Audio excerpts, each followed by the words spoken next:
বিপদে পড়েছে।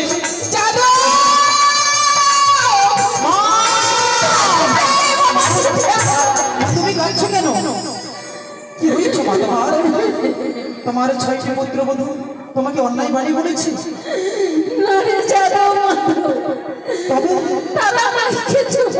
তবে তুমি কাঁদছো কেন মা? কি হয়েছে তোমার? কেন কাঁদছো? এই পত্রখানা তো পাঠ করে দাও।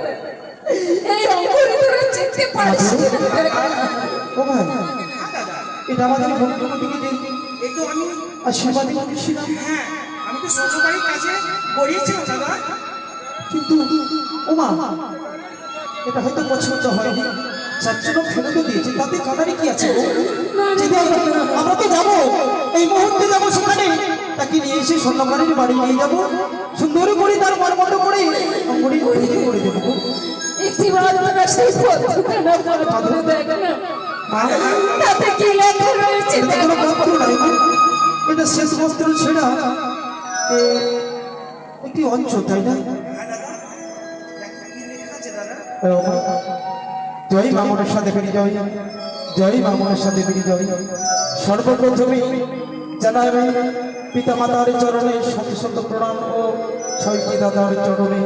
পর সমাচারে এই যে প্রথম প্রহরে রাত্রি গেল আমার বাসর বর্ণনা করিতে মাগো, তাদের জন্য তার শ্বশুর ঠাকুর এমন সুন্দর বাসর ঘর নির্মাণ করেছে, হয়তো বাসর ঘরে দেখতে দেখতে এক প্রহর রাত্রি কেটে গেছে। দ্বিতীয় প্রহরে রাত্রি গেল আমার পাশাকে দিতে। জানো বাবা, বাসর ঘরে তার সময় কাটছিল না বলে স্বামী স্ত্রী তারা সঙ্গ হয়ে পাশা ফিরছিল। তো সুন্দর কথা গো। তৃতীয় প্রহরে রাত্রি গেল আমার রংধনে করিতে বা মাগো মাধব, আমরা জানতাম আমাদের এবং হয়তো কোনো কাজকর্ম জানতো না। বাসর ঘরে কাজ স্বামী ক্ষুধার্ত বলে স্বামীকে সেবা বলে দেবে বলে স্বামীর প্রতি ভালোবাসা আছে বলে সেবার জন্য অন্ন রান্না করেছে। এটা কি সুন্দর কথা বলো। চতুর্থ প্রহরে রাত্রি গেল তার কাল লাগে আমার স্বামীকে কাল লাগে দংশন করেছে। একটু স্বামীকে ভক্তি ধারণ করে ভেসে চলেছে অভিসাগরী জলে।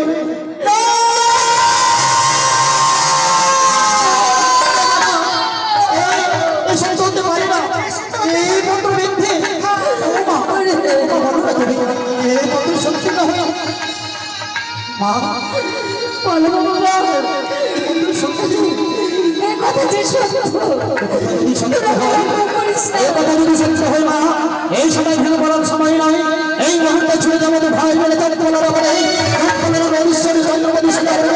এমন শিক্ষা দেব, কোন অপর ঘটনাকে এমন ভাবে বিচ্ছুর হয়ে জল বিসর্জন করে দেবে না। চলো মাধব এসো, এসো মাধব। এত বড় অন্যায় করেছে। তোরা ছুটে যা, তোর বোনকে ফিরিয়ে নিয়ে আয়। তোরা যদি আশপাশে যাস, আমার বেহুলা যে অনেক দূরে চলে যাবে। যাবো বাজা, সত্যি বলেছে। তোরা আমার বেহুলা যদি ব্রজে বসে চম্পলা নগরে যায়, না জানি ভাসতে ভাসতে অনেকে দূরে চলে যাবে আমাদের এবং তার সাথে আর সাক্ষাৎ হবে না রে। হ্যাঁ দাদা, দাদা বিলম্ব না করে দাদা, আমরা দুভাই ছুটে চলে যাবো। মাগো বল বাবা বল, আমাদেরকে পথ ঘাটে চেনা নাই মামা, আমরা তো কোনোদিন বাঁধে ঘাটে যাইনি।